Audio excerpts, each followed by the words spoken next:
Hi guys, shoutout po. Pag-usapan lang natin mga hadlang sa pangarap natin, episode 4. Guys, nabanggit natin sa mga past nating episode yung pera, yung education, at ano pa ang mga hadlang doon.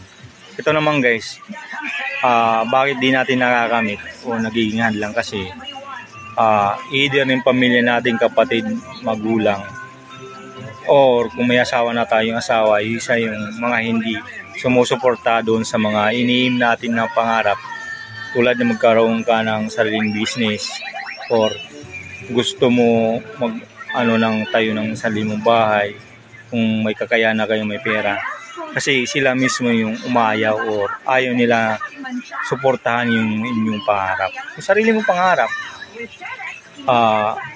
Karamihan po yun po yung mga dahilan. Either bakit din natin natutupad dahil mas inuuna natin yung ating kaligayahan, pansariling bisyo or ano pa man. Kaya isa din po yun kung bakit di sumusuporta ang pamilya natin o asawa natin. Kaya guys, ano pang inaantay nyo?